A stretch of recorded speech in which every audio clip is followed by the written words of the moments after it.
I see you also connected, which changes a bit the topic. So let's have a look. Okay, I hope you can see and hear me. Yes. After these great physics concepts, I'm going to something different now, to economy, some trivial comments I have there. I'm a physicist, so I'm not an expert on it. I will not talk about capitalism and communism, which was a historic divide and is very much emotionally touching people for whatever reason, and science traditionally does not like to continue this kind of debates. Today, I would like to show you a new approach to bridging science, politics, and economy, which to my mind is trivial and easy, but it might have a big influence if it really would be implemented. So before I come to that, I show you a few problems of the current economy, just 5 examples which are relevant in respect to sustainability. The first is the dominance of profit-driven global corporations. You all know them, like Amazon or Apple or Tesla. What do they actually do? In principle, they take the inventions and the achievements of scientists and engineers and turn that into profit. For example, World Wide Web was invented here at CERN, and what do? They add money and management and make a lot of profit from that. This is not a problem, but in addition, these global corporations produce super rich headmen, and they also have a very huge influence on people and politics. So while their real job would be just to produce products and services, in reality, they change our society and push politics in a direction which is not necessarily the same as the people would do it. The second problem is, of course, there are more or less sustainable products available on the market, but there is an inherent unprofitability of our products in our current free market, because if products really would be inherently sustainable, they would be durable, repairable, upgradable.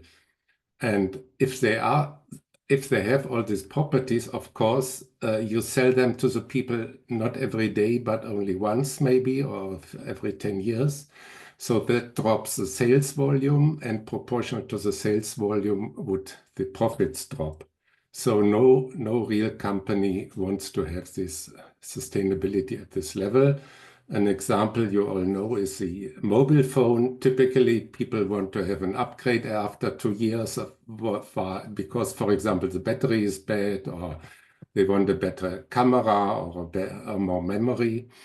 If these products would really be done in a modular structure with upgradable components, you would sell these mobile phones only once in a lifetime, or every 10 years.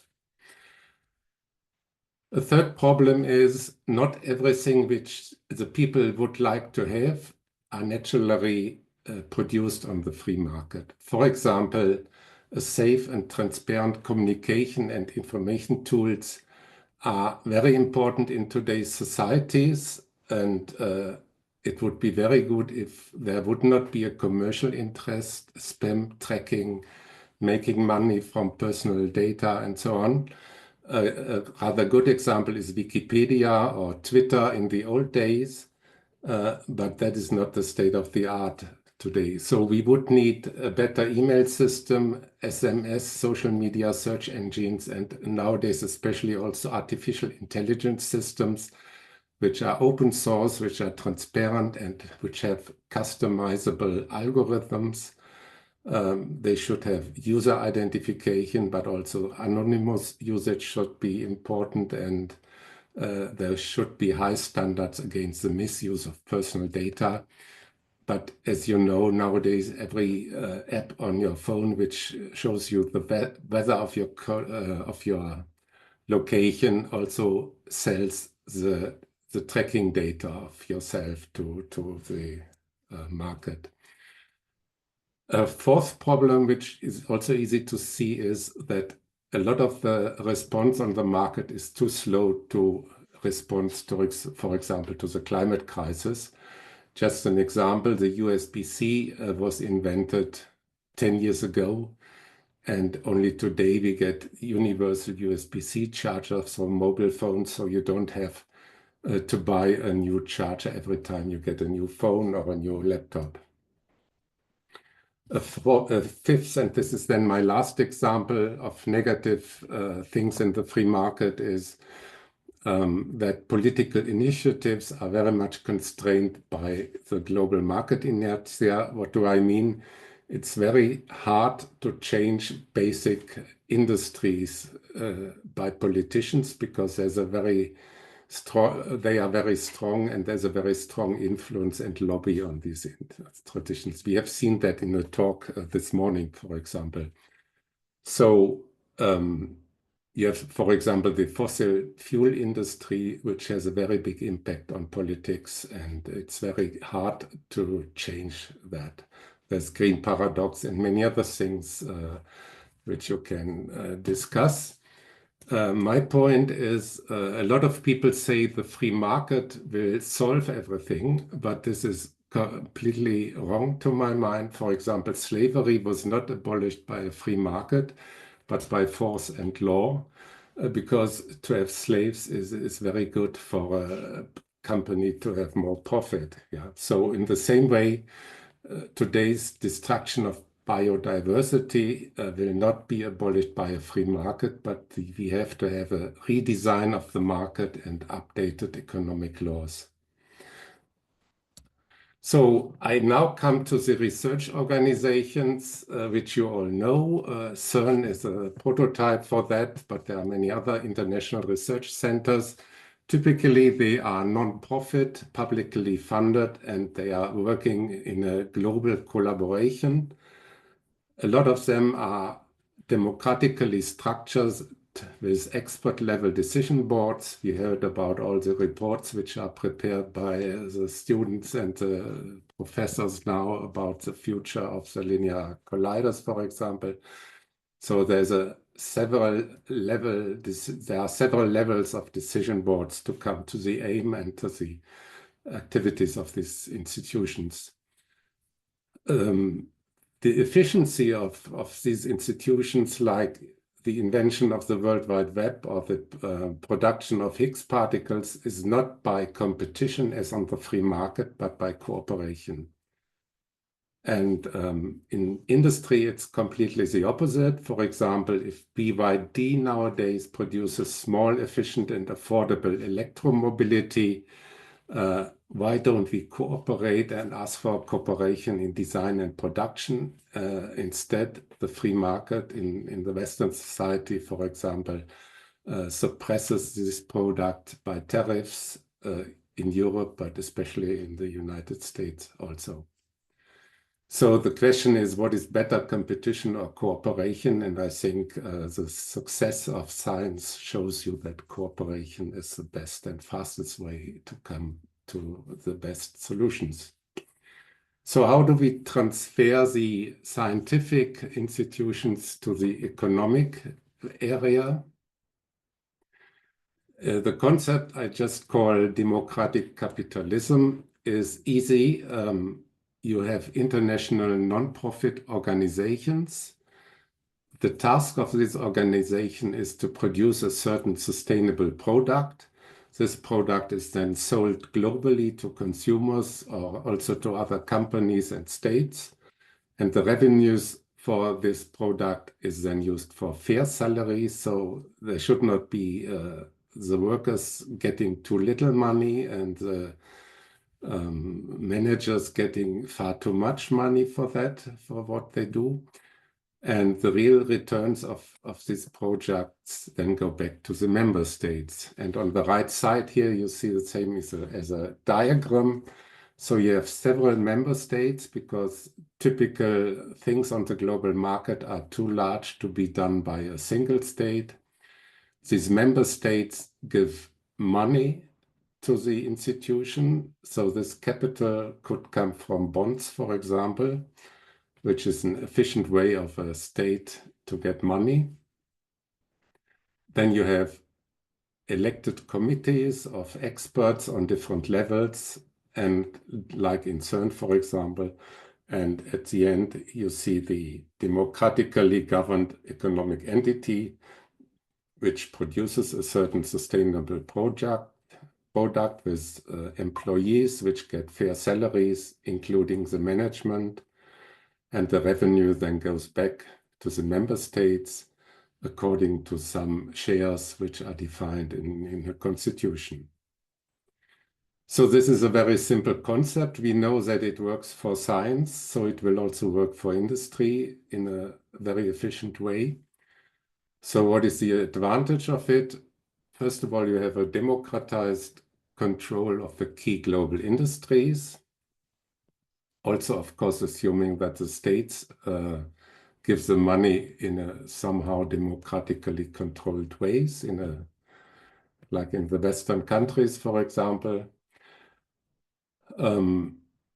The system has, to my mind, a much faster response to global challenges like climate change, because there are expert levels which can think about the best solution globally in common discussions. You have a stability through international shared governance. It's not like in a private company where somebody buys, for example, Twitter and makes an artificial intelligence company and then sells all the personal data which were collected before to this new company of artificial intelligence. So there's a lot of, you never know what happens next to a company nowadays. There's no production of super rich people and powerful business persons, because the salary of the management team is like the salary at CERN, for example. So if you really want to get rich, you have to be a drug dealer or something, but it's not sufficient to govern a global corporation anymore. This leads to less corruption and economic exploitations, to my mind, as long as the democratic control is working efficiently. And of course, the scientific methods fuel innovation and integrity in the way of the management, but also in the products and the resources they use. So the question is that a realistic alternative to a pure free market model as we have it in Argentina and in the US nowadays? And to my mind, this is a trivial addition, which might be in principle not only a vision, but also our next reality. But I would be curious to learn from you what you think about it. Thank you. That is all I wanted to say. Thank you very much, Miguel. And we are welcoming questions, actually. Yeah.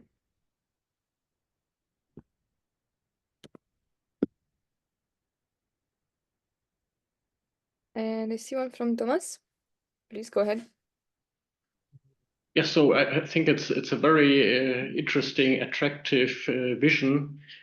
So this aspect of democratizing the control over industry, I mean, that's I think also an aspect that you have in communism, which, I mean, if one looks at history, was not so successful. So where do you think your approach is different from this approach of communism? Well, the approach is that I do not have some ideology in German, where I believe this is controlling everything. I do not try to control the market. I give the control to a management board and to expert boards like in industry. So there's no difference in the efficiency in this way. The only difference is that I am not working for profit, but you're working for the products. I could imagine that a lot of employees, if they are asked if they prefer to work in Amazon or if they prefer to work in a democratic company, they would prefer that later. You would get like CERN gets so many brilliant physicists, these kind of companies would get many brilliant people, I think, because they like to work for the community and not only for the profit of the market. And I don't do any micromanagement like in a communist country has been done in the past. And I don't want that somebody who wants to sell his apples or his art is going under the control of the government, but it's only key industries. So there will be, in a democratic capitalism, to my mind, you still have private companies which do all kinds of things. It's only for those big key companies which make billions of money and which and where their way of acting changes our living conditions. Yeah, I wouldn't mind if there are super rich people, but if they destroy our living conditions by being not sustainable, by pushing people to do more consumption and by exploiting people and materials, then I wouldn't care. But it's just for my own survival or for this of my grandchildren that I think we should have alternatives. And the easiest alternative, instead of having a complete control by a government which just will not work due to complexity, is that just the key industries are working instead of for profit, they work for common goals which the people define. Yeah, I mean, I'm not a communist. I also don't want to get super rich. I have lived my life and I liked to do physics, and I didn't do physics to get rich. And the same way, a lot of intelligent people like to work, not to get rich, but to do a good job and to be accepted by their colleagues and the community. Okay, yeah, thank you. Shreyasi, I also see another hand. Hello. Yeah, thank you very much. It's a very interesting talk. So, I had this question on how, like, as we, the democratic people, how do we ensure that we are true to our democratic principles, and how do we avoid the resistance from like profitable companies, and specifically, like more or less, if you are from places where there is like the social security and everything is not available, then we are driven to be like maybe a bit more towards being more profitable than being true to our like social equality and stuff. So how do we ensure that it's there? I didn't quite get it. So how do we ensure that it stays democratically? Or So if we have this democratic capitalism, how do we ensure that as we, the people who like are part of the democracy, we are true to the cause of the. Did I make sense? Or maybe sorry, type it out in the chat.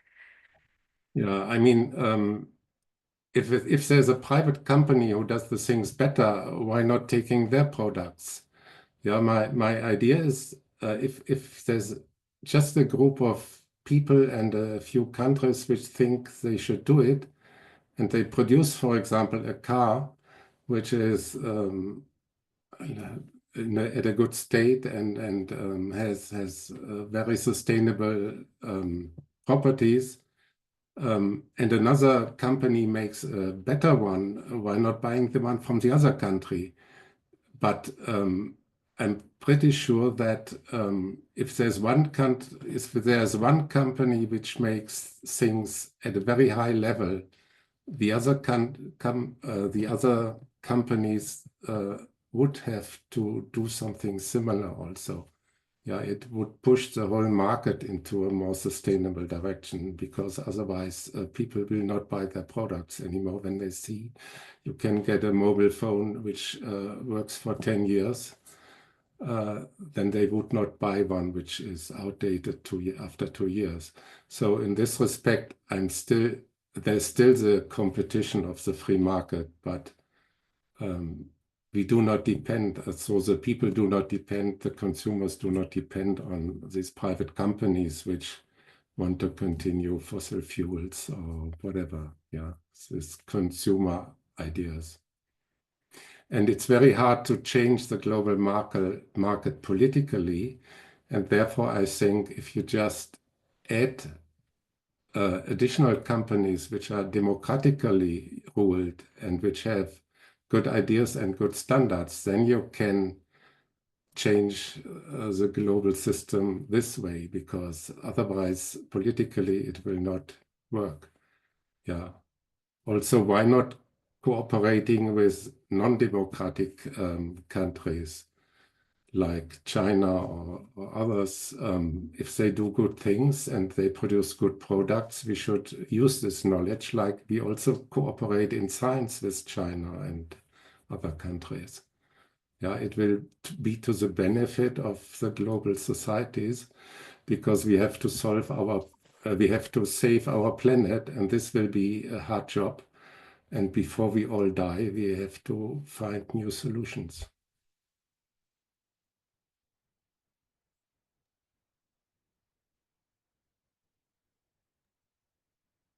Great, thank you so much, and I hope that answers Shreyas's question. For sure, it was a great and interesting addition to the end of the day, a bit different than the others. And with this, I think we can actually wrap up the day. Please join us tomorrow for another interesting day of talks, which will start with Saki the artist around 8:15. Shreyas, I don't know if you also like to add something. No, that was all. And we really thank everyone for the great talks and the very great discussion sessions. Yeah, so I guess see you all tomorrow. We have a great number of talks from individual submissions. So yeah, looking forward to tomorrow. Hope everyone joins. Also the panel session. Oh yeah, we have the panel session. So have a good day, everyone. Have a lovely day. Bye.